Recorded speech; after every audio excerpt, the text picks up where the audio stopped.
So, my dear students and young learners, I am here back again with one more topic that is related to your, you know, uh, part of the preparation for campus or, interviews. Now, today I will be talking about positive attitude.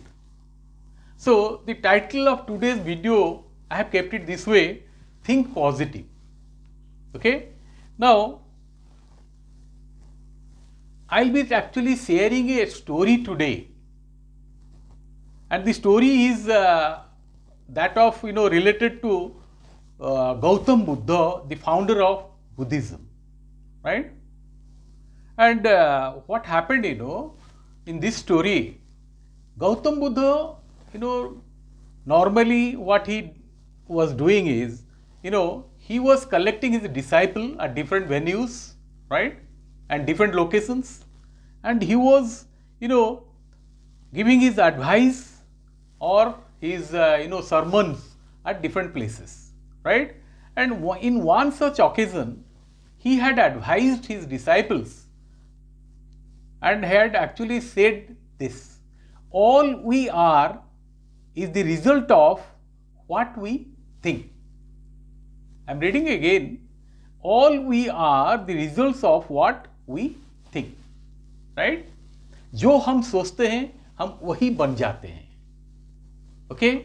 Now this he had shared in an earlier occasion to his disciples. So one of the disciples said, "This Guruji, I was just not very clear about. Would you please elaborate and explain?" So Gautam Buddha actually was in this story trying to explain what he meant by saying that all we are is the result of what we think. So the story goes like this, right?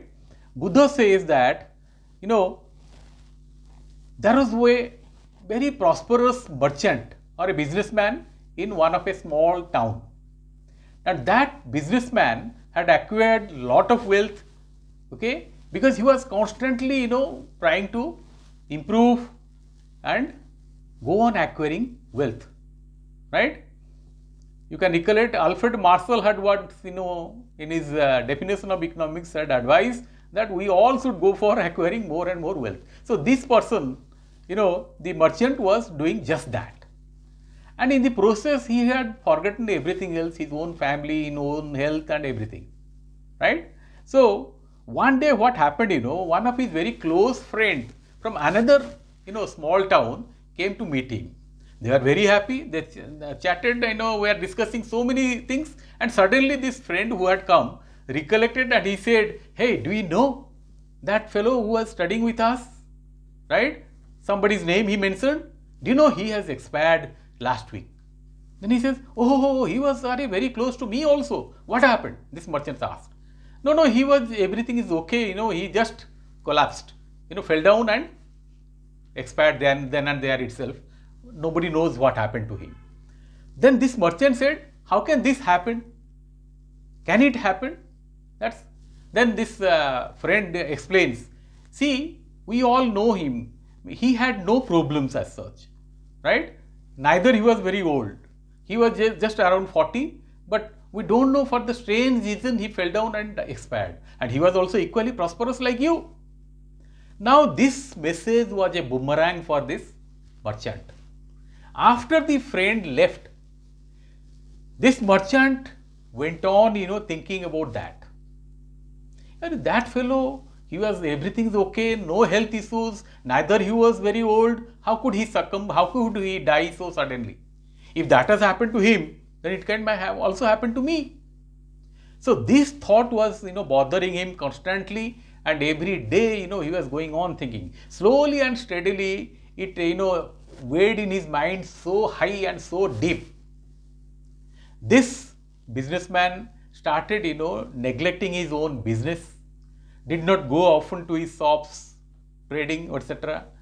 He instead, everything, his mind was diverted towards this particular message that one day I can also die, like my friend in that other town.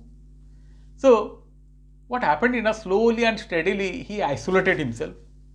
He confined himself to his house, then to his room, even did not talk to his own family. And finally, he, got bedridden. He was sleeping on the bed constantly, 8 to 10 hours a day. And in the process, he was sinking, in fact. So the family members also got very disturbed. So what they did, the family members called another friend of this merchant and, shared all these messages. This is what happened, So when that friend heard about the reasons, he said, okay, let us do something. And suddenly, after 1 or 2 days, a Buddhist monk again arrived in the same village. So this friend of the merchant thought, let us go and, try to speak to this monk, if he can help us. So he went and, requested him to come and meet his friend who was lying on the bed. Okay. And the monk also reluctantly agreed, and he came and met this merchant. And he found this man was sleeping, right? And also just looking at, neither he was speaking to anyone. Then he said, what is your problem? After repeatedly asking, this merchant said, my lord, you see, my friend who was equally prosperous like me in that other town, suddenly he lost his life. He expired. He had no problem. He had enough wealth. He had money. Neither he was very old. He was of my age. If this has happened to him, it can happen to me also.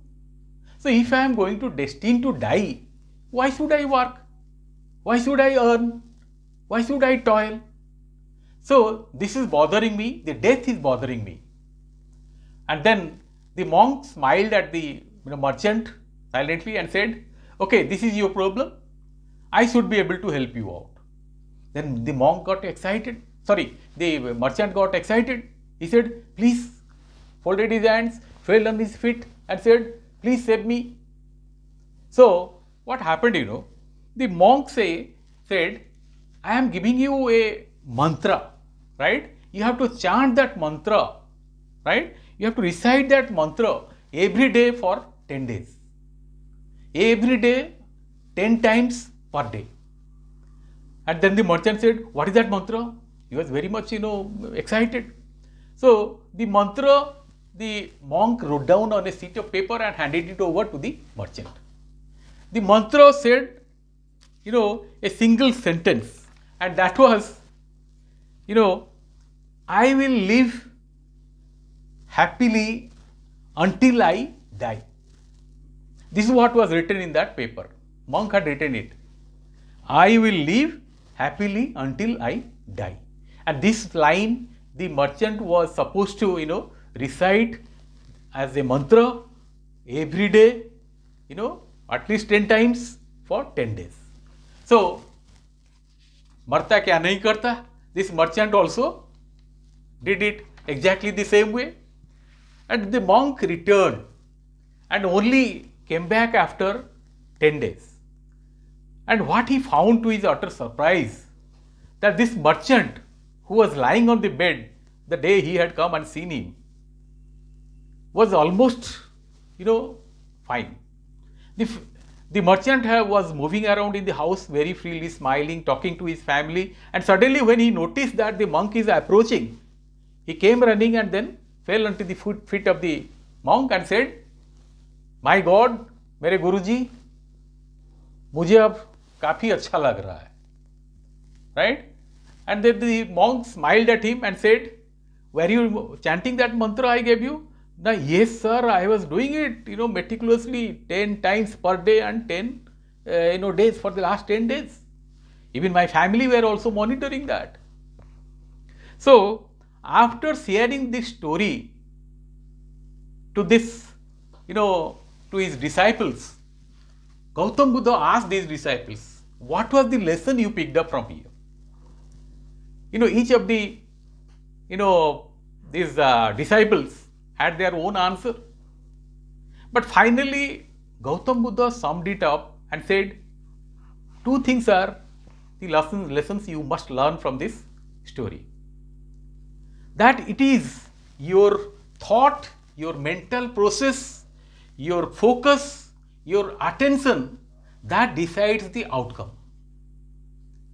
Now, if your focus attention is positive, if you are positive minded, if you are optimistic, the outcome will always be good.